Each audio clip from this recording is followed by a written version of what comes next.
we go to the final map. And tank picking has begun. With Catjam picking a Batchat and a VZ, and Burbology answering with Divide, double VZ, double IS7. Simple, easy. There you go. And I think it's Muravanka here, I'm pretty sure. Oh, no, not Mura. It's over. Because I think it's the same 3 maps. Oh, no, it's Steps. Oh, Muravanka's tiebreaker. Oh, okay. But it's attack on Steps? We've seen attack on Steps. We saw Toma throw theirs. Oh, sorry, Toma. It went badly. It never ceases to amaze me how easy it is for me to always forget whatever the maps that were picked in each individual match. Mm-hmm. Just because it's so quickly, unless I write it down. I be having it up, because I be forgetting too. Yeah, so that's I started writing it down last season because I do this exact thing where I'm like, oh no, now I'm getting all the matches mixed up. So Catjam's attacking on Steps. But yeah, the same maps as the first round. Mm-hmm. Yeah. And where were we at? We're at 3-1? Yes. 3-1 in favor of Burbs. Right. And so I like I'm saying, I think it's over. Because how many teams have won attack on Steps? Especially a weaker, what most people would consider a weaker team versus a stronger team. Well, last round we saw an attack on Steps win from Flare.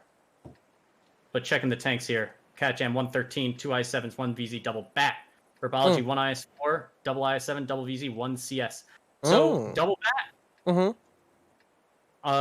We saw some of those teams that were favoring it before Flare, I think in particular, started doing that 1 CS, 1 bat chat. Right. Alternations. I think they brought double bat on proc, I'm pretty sure, but we'll see here. And it's on attack, and maybe I don't think that the meta's settled enough to where it's good, but an IS4 is an awkward selection, I feel like, on... You think so? Yeah. I think it's maybe it's one of those things where, where it could be going? Well, no, it could be going, that really weird... Yeah, you know exactly what I'm saying. Like, on the bottom of the hill, there's that really weird spot. If he anchors there for the VZs... Do you remember when I said I was like one of the only people, I think it was Bulba at the time, that had a 279? It was like me and one other person in the whole clan. And so I got very intimately familiar with some of the maps. And E0 as an example, when I'm one of the only 279s. On the server, yeah. Yeah, on the server, on the like every clan has like, a couple people with it. Like I was one of 2. Yeah. E0, F0, I played that spot a lot. In Clan Wars for a while, just because it was like, well, you're that guy, you're gonna chill there. Oh, and he's actually gone to C0. Okay. Oh, wow. Maybe actually, you know what? That makes a little more sense if they're because of the cap, right? Yeah, because he can oversee the cap. Because they have to shoot up at him if they push on the low ground. So they can only sit behind the rock. Is the only safe space for this cap. And if he does have to rejoin the fight. And he can light them coming in. It goes downhill at least. It'll get there a little bit quicker than maybe some other That's some cope. He has to hit water.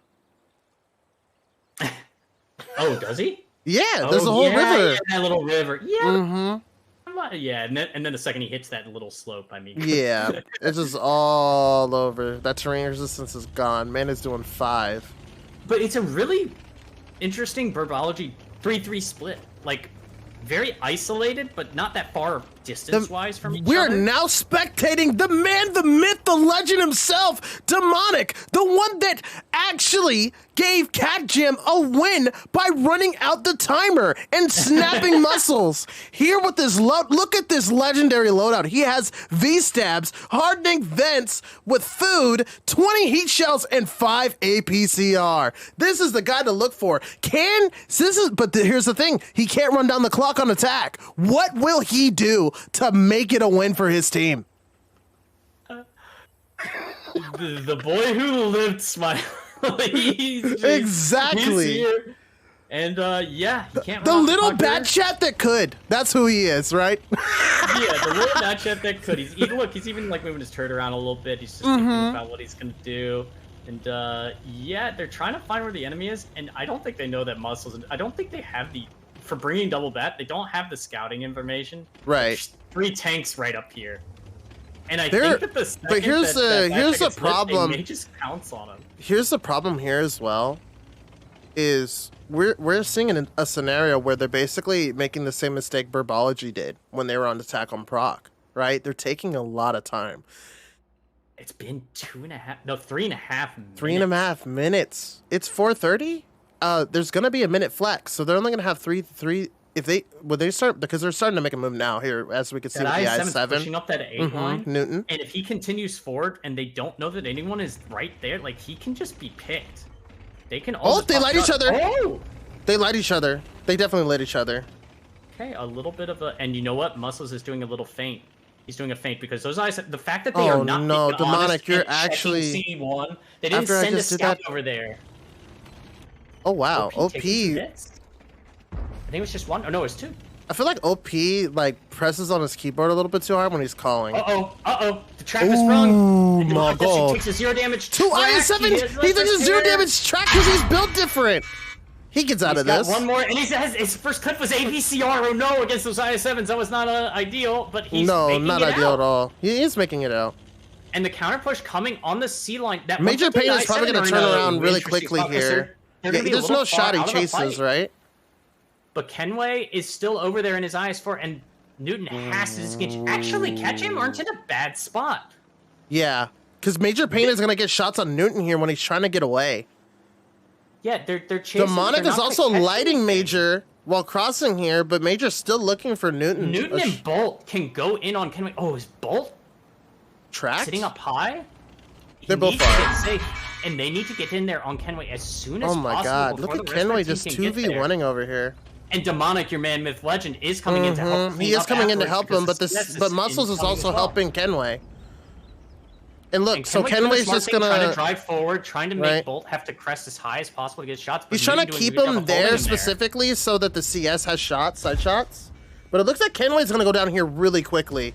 And then Gun Elevation is a little bit of a problem for Demonic. Hello? There. He's having some issues getting the elevation right there in a bat chat to connect. He shoots the dirt once, but they do. So to be honest with you, that's a bad play. I feel like Demonic needed to be focusing the CS and getting the CS away. Like I would have drove past the IS4. Does that make sense? Like because just said like if they've already if the bat was there earlier, then no. But the fact that it took that long, it was like there was took that long, right? Yeah, maybe keeping that CS down, or maybe getting some shots onto the CS instead, so that way that the cap pressure goes a little bit better. Because right now they have a bat, they have so many people that look at this IS7. He's literally going. He has to go so far to help with this. Oh, this is they got the IS4, but now they're so spread that IS7 is still at F4. Yeah, they're trying to get there. They're scrambling, but I mean, there's less than 2 minutes, and Major Pain is going to lead the pain train here. As long as he doesn't get. I don't even know if Demonic is loaded yet. You know what I mean? Straight up and over. Newton going down here in just Newton a moment. Newton's going to go down here just a moment. Yeah, denial. Gets the kill. December continuing. This is when they just drive. They have to keep on driving because they know that the other IS7 and those guys are going to be out of the fight. Bolt is probably going to be their next target. They are taking a good amount of bleed here. Ooh, XVM is actually going to kill December. He needed to continue forward. They needed to get down on that low ground kill. Okay, Hasu actually needs to go. He just needs to go in. He needs to just go in on Major. They don't have time. Yeah, he needs to just drive in. He just needs to drive in. He's going to get shot in by the VZ. But with 1 minute remaining, XVM does have the HP to get the clip. Side. Maybe XVM Ad Astra needed to reload, and they're trying to make it all happen. Oh yeah, he clipped out like one of the IS7s in the butt and got the kill. So it looks like he's to honestly get one shot here into Major Pain, and I think that's the call. And then he needs to go forward and get the rest of the kills. They have. This is going to be really close. There's 40 seconds. It's going to be super close. 40 seconds? I think they can. He literally has to take his time. Is still alive, though. Yeah. They're going to have a hard time here because... And two VZs? I mean, he can... Astra has 4 shots, and he can't let Muscles get away. If Muscles gets away, it's all over. I know, and these VZs can double clip him. They can double clip him. One of the VZ, and he can't afford to shoot again. Because the I-7 isn't going to be... Oh, no, that miss is just... That's goodness. GG's. Oh, no. Muscles is running away, going over 70. I mean, the CS63 goes faster. Even set on fire. Yeah, it had to be XP Meta Astra had to go straight for the faster tanks, and even then it was a big what if. because he had to hit one into VZ and let Hasu get the kill and just keep going, or even just it really came down to Hasu had to take that fight and like hug the other IS-7 or something like that, and the other boys on the offside had to maybe play defensively. And even potentially the Batchat needed to not shoot that one shot into. But like, what did we say? What did we say halfway through this game? We said that they're making the mistake where they were playing too slow, right? Yeah. Because they actually showed us that they could have taken that defense. Like they could have won that, but they played too slow and they had their guys were out of it. I'm surprised it was that close because their guys were literally out of position. And Burbology started using time as an effective resource in the last 4 minutes of that game. They started playing it like experienced players do, where they were no longer playing for like the decisive win or the let's just anchor this and win. They killed what they needed to kill as decisively as they could, and then they just said, "There's only this much time left. All we have to do is make a little bit of space so that people can run, make them have to keep chasing us, and we have it." And looking at the post-game stats, Bolt getting out 3,000 damage, 52 finish points. Honey Badger getting out almost 3,000. Newton getting out 2,600. I mean.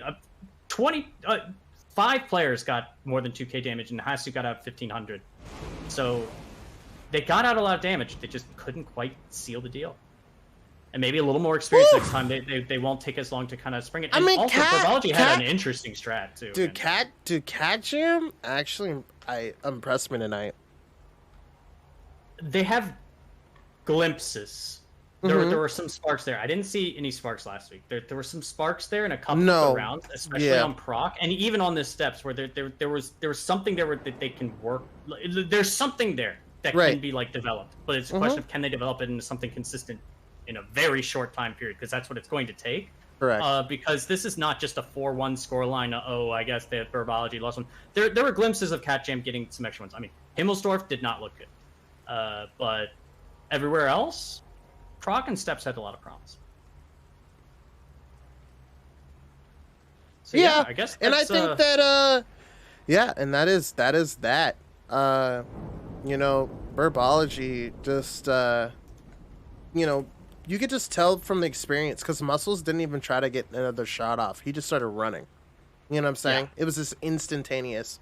And you know, he got 4,500 damage and 2 kills in that game with 118 fantasy points. He's like, I'm good, guys. I'm good. I did my part. I just need to live.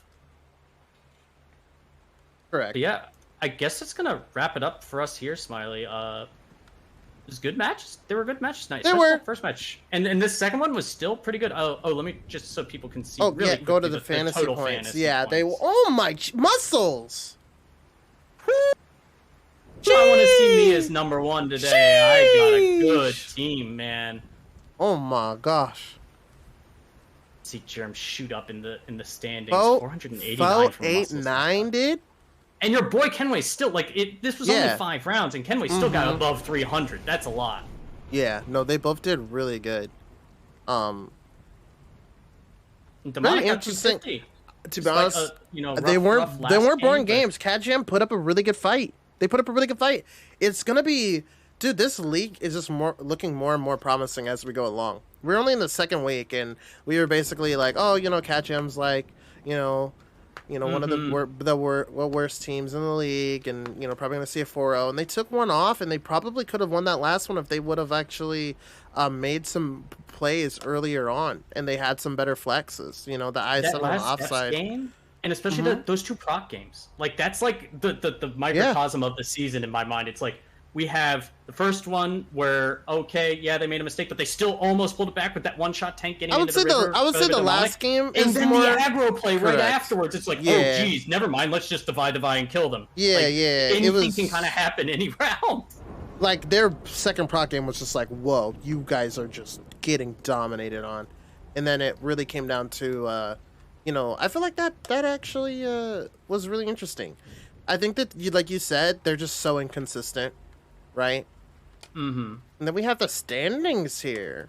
Oh, yeah, we do. We can check that really quickly. Mm-hmm. And so we have Burbology. I believe it's being now updated as we speak. Mm-hmm.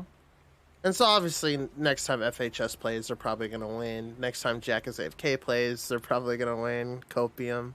And pay attention to the wins and losses total, because some of these teams have played an extra more than the others compared to others.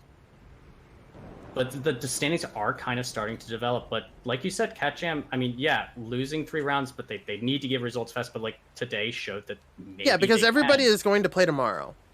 They have to finish top 6 at the end of this round robin, and that's Correct. still very, very doable. And when does the round robin end? It is the late October, mid-October. Should end, I believe, in 2 weeks. I believe at the end of next week. I don't know. I have to check my calendar. Once everyone's played each other once. Okay. So when the first round robin ends, then the second round robin begins the very next one. Has Angry Apes 2 teams will be and Catjam relegated. fought yet? I don't think so. I don't think so either. If they did, they both lost according to this, so I don't think They're actually going to fight on Wednesday. This Wednesday. Ooh. Yeah. So that's really interesting. They're going to fight on Wednesday. So if one of those teams has to beat each other without... Ooh, look at this. Top fantasy players? Okay. That's cool. Muscles on the so muscle these are the sheet best. blue. You can see what the absolute best team pick was today. I've used this program for a while, and I just realized that was there. Okay, dude. Thank you. Thank you, production. Yep. You're Quality production. What's this button do, brother man? So you can see here, and you can see external getting like the same points as Luxon, but you can only have 2 players from each team, so people know like how the fantasy picks work, unless they're on reserve. So is this for today? This is for the day, though, right? This is for today. Yeah, because like if it was top fantasy players overall, like somebody got like 11 kills one day, right? Remember that? Who was that? Was that Hector or something? It was insane. It's a lot of rounds, and Muscles only played. I mean, what? No, maybe it was 5 rounds. Maybe it was like Bastion. Yeah, correct. And I mean, the people from Tomatito. Kenway got 8 kills. That's why he got so much fame. Yeah. Fantasy. God dang. Yeah. I would like Kills never are get very used to that. important. Exactly. And so it looks like it's gonna be a really important Wednesday is gonna be really important for Angry Apes and Catjam because they are facing off tomorrow. I would stretch to say it's dang near impossible for the loser of that match to not get relegated. Correct. It means correct. That's why it's like. That's why I'm saying. That's why I'm telling people how important it is. If one of those teams, even especially they can't take it to a tiebreaker either, because then both teams most likely will go out. Like they need all 3 of those points, and then they need to be able to take something from another team. Yeah. Because I think currently, if we go back to the standings, like if we were to look at teams, I think especially Team Flare after winning that tiebreaker against Toma, it's really coming down to. I mean, No Hard Feelings doesn't have the games yet, but it's really going to be coming down to No Hard Feelings, Toma, Catjam, and Apes, probably the bottom 4 that we've seen. And No Hard Feelings, really, I mean, we don't know where, like you said, because we don't considering, really know exactly where they're going to end up. Because the fact that Team Flare took that game against Toma, which most people would consider kind of 2 teams kind of closer in skill, it really comes down to because I don't think we have not seen Toma and No Hard Feelings fight yet. We have not. No, we have not. And so that's going to be an important battle for them now, right? Because Team Flare kind of has an edge on both of those teams from that tiebreaker. Because Team Flare, did No Hard Feelings beat Team Flare, or did Team Flare beat No Hard Feelings? That was the first day, Monday. No Hard Feelings lost. Right. In a tiebreaker. On that first day. So there we have it. So there we have it, right? So No Hard Feelings lost in a tiebreaker, and so did Toma. To both of them to Team Flare. So whichever team comes out, you see what I'm saying? And this is where we're getting to the point where we're kind of seeing this, right? So now we know kind of what matches are important. So those two, Toma and No Hard Feelings, that's going to be an important match for both of them because Team Flare is always going to be one step ahead of those two teams. So now those two teams are that's going to be an important match. But so it's really cool when you see stuff like this. Because then people start, you know, it's kind of all coming together, and we're kind of seeing where we're like, oh, okay, like this is you know, now we're kind of seeing important battles. But anyways, thank you guys all so much. Maybe you can go over the sponsor again, Germ? Yes, ! PSC in the PSC? chat. In the chat. PaySafeCard. Thank you, PaySafeCard. Give them some love, guys. They help make this events like this happen. And if you like this type of content, give them some love so that hopefully we get more of this type of content. Smiley, where can people find you on Twitch and your socials? Twitch.tv/SmileyRage. Oh, I am also on Smiley Rage on my YouTube channel. I'm also posting all of the matches. And I'm even getting Scott Sterling's matches that he does on Wednesday. And so I'm posting on the matches. While I have everybody. I'm posting on the matches. And I'm going to be posting them in playlists based off of the day that is played. So for those of you that are in the minor league even, and those of you guys that are in the majors that want to catch matches that you guys haven't seen, and you guys don't want to go through a 2.5-hour VOD, you guys will have those, because we basically have it split by match and then map. So it'd be like match 1, map 2, map 3, and then it'll be the team names at the end of the title. And Perfect. Yeah. So hopefully that'll help you guys come up with like strats or counters based off of what the other teams has played without having to go through my VOD and just going like, okay, he's talking, and if you he's can't talking. catch the matches and bad don't joke, watch bad VOD, joke. you Yeah, can exactly. Catch it on YouTube. Exactly, And, catch it on I'm YouTube. Germ, Twitch.tv/Germ_NA. Smiley's also kind of like the mythical ghost right now because his webcam died, but like his webcam will be back next time. It will be, and he will make sure to remind me to plug my phone in. Because we can't. Yeah. Otherwise, I'm going to go diving. Yeah, and I'll probably, I guess we could have, like, while he is Viral still here, like, while I have Viral, I guess we could post that. We could post the YouTube thing in the community league. Yeah, in the community league if you want. That way people know. Well, I guess it's time to host someone. I see Overlord streaming, and now he's not. Instantly. What were you saying, Viral? Who do you want to host? Let me look. Or sorry, Viral saying something? I missed it. Oh, no. I heard you guys were asking something about me, so I just came back. Unfortunately, I was in a channel. So. Yeah, I was saying, like maybe we could post the YouTube channel. That way people know that I'm posting the split matches there between teams. Yep. Yeah, that way even the minor league guys can kind of get a little taste, so they actually know what to run on their tanks. Yep.